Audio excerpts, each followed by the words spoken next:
दोस्तों नमस्कार, मेरा नाम विजेंद्र राणा है और आप परवतजन का डिजिटल प्लेटफॉर्म देख रहे हैं। छात्रों की विभिन्न समस्याओं को लेकर आज हम फिर यूके ट्रिपल एस पहुंचे।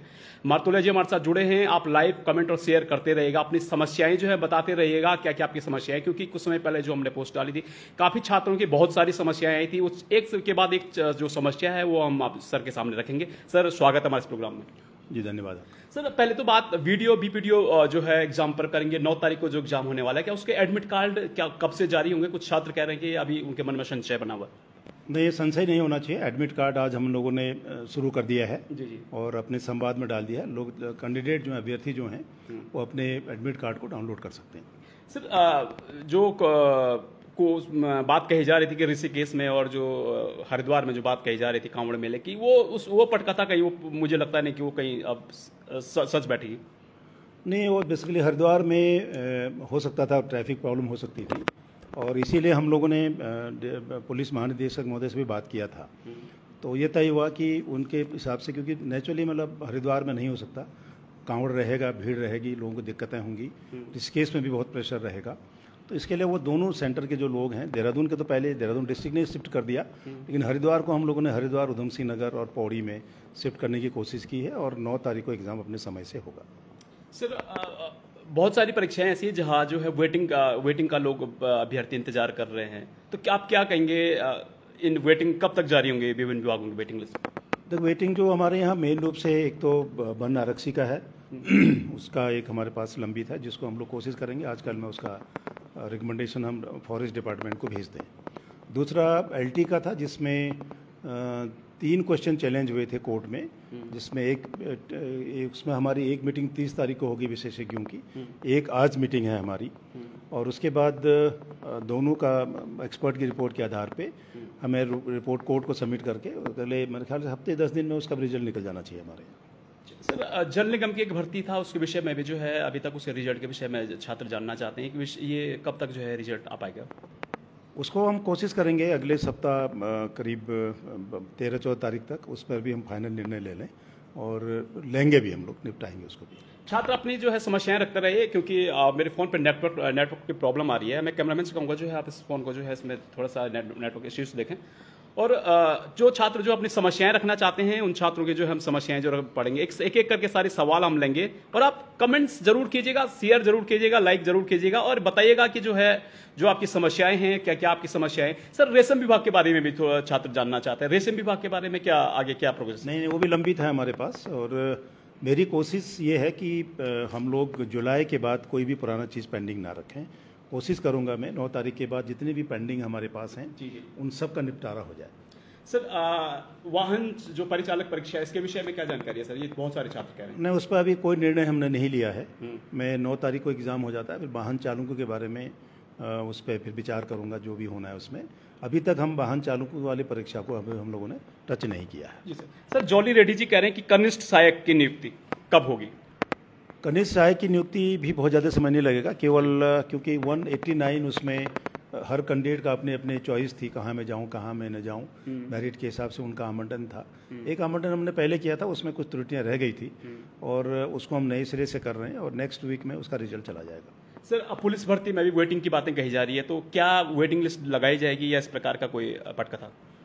पुलिस की भर्ती हमारे पास केवल हेड कांस्टेबल की है, रेडियो वाली, उसके अलावा कोई लंबित नहीं हमारे पास, और उसकी भी रिजल्ट हम लोग अभी बहुत जल्दी शुरू करेंगे। सर अधिकांश जो मैसेज आ रहे हैं कनिष्ठ सहायक को लेकर, छात्र बहुत परेशान है, 746 पदों को लेकर अभी भी छात्र बहुत परेशान है। अमूमन जितने कमेंट्स हैं सारे कनिष्ठ सहायक को लेकर आ रहे हैं। एक बार दोबारा हम जानना चाहते हैं कनिष्ठ सहायक का सर, ये आखिर ये अड़चन आई क्यों, इतना समय क्यों लग गया सर? देखिए, कनिष्ठ सहायक में सबसे बड़ी दिक्कत क्या आई कि इसमें केवल 189 उसमें चॉइस थी लोगों के पास डिपार्टमेंट की कौन कहाँ जाना चाहता है। तो मेरिट के हिसाब से उनका आवंटन करना एक बहुत बड़ा काम है। इसमें शुरू के 2 दिन हम लोगों ने ऑफलाइन की कोशिश की, उसके बाद हम लोगों ने कहा कि ऑनलाइन भी दे सकते हैं, कि बहुत समय लग रहा था उसमें।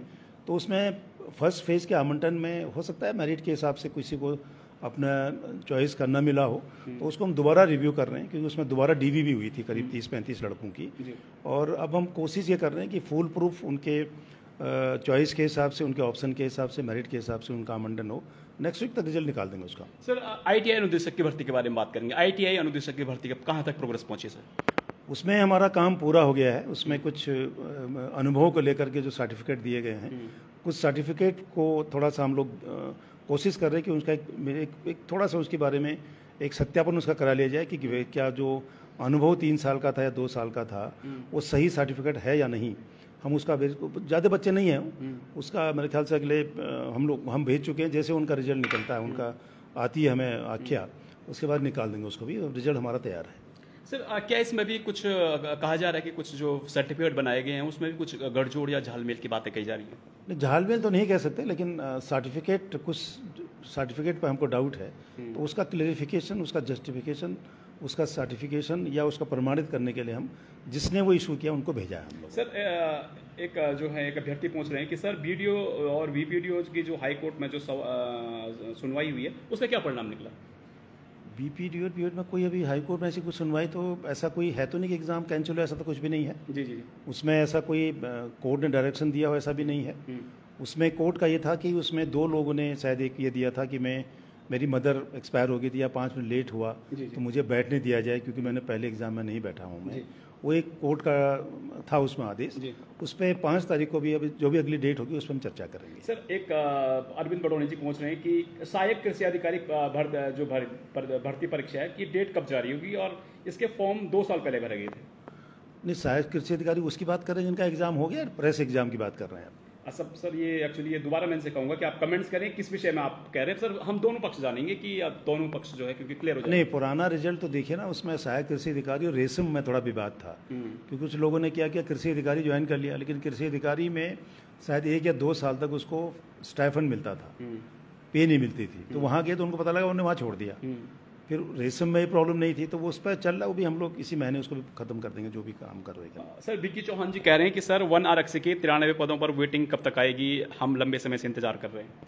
नहीं, हमारे हिसाब से केवल 54 या 55 पद होने चाहिए थे, उसको हम लोग तैयार कर रहे हैं और हमारी कोशिश है कि आज या कल में वो निकल जा रही है। सर अन्य मुद्दों पर भी बात करते हैं। सर अब 9 तारीख को जो भर्ती परीक्षा होगी उसमें पारदर्शिता की बात करते हैं, ट्रांसपेरेंसी किस प्रकार से होगी, क्योंकि काफ़ी अच्छे प्रयास आपके द्वारा किए गए हैं और जिनका परिणाम ये भी है कि 5 दिन में जो है आपने रिकॉर्डतम जो है रिजल्ट निकालें।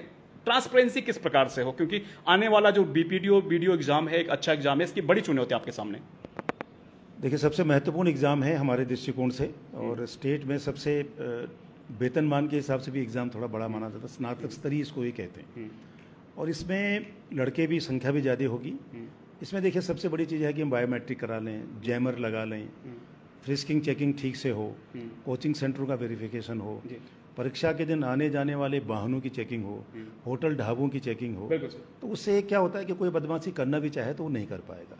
हमें जितना प्रोएक्टिव होकर के कार्रवाई करेगी डिस्ट्रिक्ट एडमिनिस्ट्रेशन, पुलिस एडमिनिस्ट्रेशन, उतना ही हमको आसान होगा। हमारी कोशिश होगी कि हम समय से पेपर उनके पास पहुंच जाएं, हमारे लोग समय से वहां पहुंच जाएं, जो भी छोटी मोटी क्वेरीज है उनको हम पूरा करें और समय से हमारा एडमिट कार्ड जारी हो जाए। ये हमारी कोशिश होगी और पूरी पारदर्शिता के साथ एग्ज़ाम करने का प्रयास होगा, जिसमें डिस्ट्रिक्ट एडमिनिस्ट्रेशन का, स्पेशली डिस्ट्रिक्ट मजिस्ट्रेट और एसएसपीज का महत्वपूर्ण रोल होगा इसमें। उनसे हम मीटिंग कर चुके हैं, उसे मैं प्रत्येक ज़िले में जाके मीटिंग कर चुका हूँ। अब प्रत्येक ज़िला जाने के बजाय मैं टेलीफोन से प्रत्येक डीएम एसएसपी से बात करूँगा, इस एग्ज़ाम की संवेदनशीलता को देखते हुए उनसे बात करूँगा।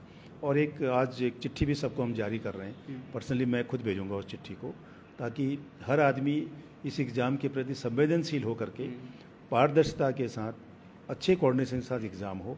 ये हमारा प्रयास होगा।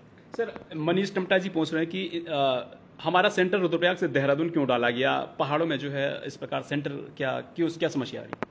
देखो, ऐसा नहीं कि हमारी कोशिश ये भी होता है कि जो सेंटर कहाँ मांग रहे हैं रैंडमली हम लोग करते हैं और हो सकता है सेंटर चेंज हो। एक लड़की मेरे पास आई थी कि मेरा सेंटर रुद्रप्रयाग के बजाय देहरादून कर दिया जाए, तो ये पॉसिबल नहीं है। रैंडम थोड़ा सा देखते हैं हम लोग कि सेंटर के लिए अब चिंता नहीं होनी चाहिए लोगों को। देखिए, सेंटर कहीं भी हो सकता है।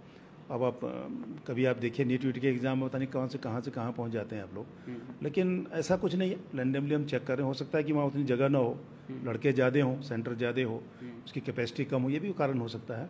लेकिन कहीं भी एग्ज़ाम हो, एग्ज़ाम देना चाहिए लोगों को। सेंटर के लिए परेशान मत हो, अपनी मेहनत विश्वास करो ना, सेंटर पे तो पहुँच ही जाएंगे आप। बिल्कुल सर। सर एक अभ्यर्थी लिख रहे हैं कि आगे कौन कौन सी जो है भर्ती होंगी और कब तक नोटिफिकेशन आएगा? देखिए, अगली भर्ती हमारे पास करीब 550 पद के अध्याचन हमारे पास हैं। उस पर अभी हम लोगों ने कोई काम नहीं किया अभी शुरू। हम इस स्नातक स्तरीय एग्ज़ाम हो जाता है और पुरानी पेंडिंग जो भर्ती हैं, जो जिनके रिजल्ट निकालने हैं, हम लोग को वेटिंग लिस्ट निकालनी है, उसको निकालने के बाद 1 अगस्त से कोशिश करेंगे कि जो हमारे पास नए अध्याचन है उस पर हम कार्रवाई करें और सितंबर अक्टूबर तक उन एग्ज़ाम को शुरू करा दें। सर, एक अभ्यर्थी मनीष टमटा जी ये कह रहे हैं कि हमारा जो एग्जाम सेंटर था वो रुद्रप्रयाग था और जो अब हम कैसे जाएंगे, कांवड़ मेले की प्रॉब्लम बता रहे हैं। कांवड़ मेले की प्रोग्राम रुद्रप्रयाग में नहीं है, नहीं, देहरादून में भी नहीं है। अब ऋषिकेश से बड़े आराम से आ सकते हैं, आपके पास बाया पौड़ी आ सकते हैं, कई रास्ते आने के लिए, ऐसा नहीं है। हाँ, अगर हरिद्वार होता तब मैं समझ सकता था, अदरवाइज हर आदमी पहुंच जाएंगे। कांवड़ का कोई प्रेशर 10 से पहले नहीं होगा। सर, फिर कनिष्ठ सहायक 761 का जो है उस पर काफ़ी कमेंट्स आ रहे हैं। आखिर ये भर्ती परीक्षा में सर फिर अभ्यर्थी जानना चाह रहे हैं कि कब तक, कितने दिन जो है, क्योंकि आपने कुछ आश्वासन दिया था कुछ दिन पहले, शायद या 2-4 दिनों में आ जाएगा, अभी कह रहे हैं कि भैया कब तक। मैं आपको 2-3 बार इस पर चर्चा हो गई हमारी सबसे बड़ी समस्या है 149 कितना कहेंगे 189 चॉइस को लोगों को मेरिट के हिसाब से देने में थोड़ा समय लग रहा है हमें, और हमारी कोशिश है कि अगले हफ्ते इसका रिजल्ट निकल जाए। कोशिश हमारी ये होगी इसी हफ्ते निकले बहुत अच्छा, नहीं तो अगले हफ्ते तो उसको निकालना ही तो है ही हमें, बिल्कुल सर। क्योंकि पहले वाले चॉइस के हिसाब से थोड़ी सी लोगों को ऑब्जेक्शन था, तो उसको ठीक कर लिया हम लोगों ने, उसको निकालेंगे अगले हफ्ते। सर, दीप सैनी जी कह रहे हैं कि जो है हरिद्वार वालों के साथ इतना अन्याय क्यों किया जा रहा है। कांवड़ मेले के दौरान हरिद्वार से बच्चों के सेंटर नैनीताल, उत्तरकाशी, अल्मोड़ा डाल दिए गए हैं। कांवड़ के दौरान कैसे जा पाएंगे इन्होंने, और जो है कांवड़ की जी प्रॉब्लम बता रहे हैं सर। देखिए, कांवड़ की प्रॉब्लम तो इसलिए होगी, कांवड़ की प्रॉब्लम इसलिए मान सकते हैं कि हम हरिद्वार में आपका सेंटर रखता हमें, तब तो आपको दिक्कत थी, और हरिद्वार इसीलिए हम लोगों ने हटाना पड़ा हमें कांवड़ के चक्कर में। कांवड़ का एक्चुअल प्रेशर जो ट्रैफिक प्लान आज मैं देख रहा हूँ, वो उन्होंने शायद लिखा है कि 9 के बाद या 9 से ऐसा कुछ लिखा है उन्होंने। 8 तक नॉर्मल ट्रैफिक में भी रिस्ट्रिक्शन नहीं है, और लड़कों को बाहर जाके एग्ज़ाम देने में मेरे ख्याल है कोई दिक्कत नहीं होनी चाहिए, और एग्ज़ाम को पोस्टपोन भी करना मेरे लिए संभव नहीं है, क्योंकि मेरे सारी चीज़ें पाइपलाइन में है, इवन पेपर हमारा तैयार हो गया है। जितने दिन आप चीज़ों को बाहर रखोगे वेटिंग में, उतनी परेशानी होगी, थोड़ी असुविधा हो सकती है आपको, लेकिन थोड़ी असुविधा भी देखिए। अगर आप अपने कैरियर के प्रति चिंतित हैं तो थोड़ी असुविधा भी उठानी चाहिए, और जहाँ भी सेंटर है आप एग्ज़ाम दो। जी सर, जो एग्जाम सेंटर है उनके बाहर जो धारा 144 लागू होगी या इस प्रकार के क्या प्रावधान है? वो तो देखिए, जो भी जहाँ भी सेंटर होगा उसके बाहर 100 मीटर के आगे किसी को नहीं आना। 144 तो लगाई जाती है, रूटीन का सिस्टम ही है, उसको स्ट्रिक्टली इन्फोर्स करना हमारी जिम्मेदारी होगी, और हमको करना भी चाहिए। सर, शेरू जी कह रहे हैं कि कर्मशाला अनुदेशक का फाइनल रिजल्ट कब तक आएगा सर? कर्मशाला रिजल्ट मैंने आपको बताया, मैंने कुछ सर्टिफिकेट का वेरिफिकेशन के लिए भेजा है, जैसे वो निकलता है वो मैं तुरंत उसका रिजल्ट निकाल दूंगा। सर, एक मोनू कुमार जी कह रहे हैं कि हरिद्वार से उत्तरकाशी कैसे जाऊँ सर, मुझे पैसे कौन देगा? अब आप देखिए, ये तो बहुत मुश्किल क्वेश्चन है कि मैं कहाँ आप जाओगे, कैसे गाड़ी में जाओगे, किसकी गाड़ी में जाओगे, ये नहीं हो सकता। जी बिल्कुल सर। अपनी व्यवस्था करिए ना आप, ऐसा क्या दिक्कत है इसमें कि अब मैं आपको फिर वहाँ कहेंगे मैं रुकने की व्यवस्था भी करो, ये नहीं, इतना कंफर्ट नहीं होना चाहिए भाई कि भाई मेरे लिए रुकने की व्यवस्था करो, मेरे गाड़ी भेजो, बड़ा मुश्किल काम है। देखिए, री एग्ज़ाम में आपको फ्री ट्रैवल का गवर्नमेंट ने सुविधा दिया है। अगर आप रोडवेज की बस में रुद्रप्रयाग, अगर आप उत्तरकाशी जाते हैं तो आपसे किराया नहीं लिया जाएगा, ये गवर्नमेंट ने पहले डिसाइड कर रखा है। ये बात जो आप कह रहे हैं, एक्चुअली पिछली बार जब छात्र गए थे तो छात्रों को जो है रोडवेज वाले सरकार ने ऐलान तो किया था, पर रोडवेज की जो बसें हैं वो रोकते ही नहीं छात्रों के लिए कि जो है घाटा न हो जाए। अब उनको क्या पता यार एग्जाम देने वाला है नहीं वाला है, ये बड़ा मुश्किल। अब स्टेशन में खड़े रहोगे तो गाड़ी रुकेगी, लेकिन वो फ्री काफ़ी लोगों ने किया, उसका बिल रेज किया है रोडवेज ने, और है बिल्कुल सुविधाएं हैं भाई, आप फ्री ट्रैवल करो, रोडवेज की गाड़ी में जाओ, फ्री ट्रैवल करो। वही बात आ रही सर, बस भी होनी चाहिए स्टैंड पर, ये कह रहे हैं अभ्यर्थी की जो है बस तो होनी चाहिए, तभी तो जाएंगे हम। तो रोडवेज की बसें चलती हैं, बिल्कुल जाती हैं। आप फ्री बस चलाने की भी कुछ अभ्यर्थी बात कर रहे हैं कि देखो, ये नहीं हो सकता। देखिए, मैं बस देखिए, आप फिर कल कहेगा मैं अकेले टैक्सी लेके जाऊंगा, कहाँ से गवर्नमेंट करेगी भाई? इतना भी सुविधाएं कंफर्ट मत करिए कि बच्चा फिर सोचे मुझे घर से उठा के ले जाओ, एग्जाम दिला के घर छोड़ो, नहीं हो सकता। आपको कुछ चीज़ें स्वयं करनी पड़ेंगी। हमारी कोशिश ये होनी चाहिए कि आप जहाँ सेंटर पर जाएँ वहाँ आपको दिक्कत न हो पहुँचने, बस एक दिन पहले मूव करो ना, क्या दिक्कत है?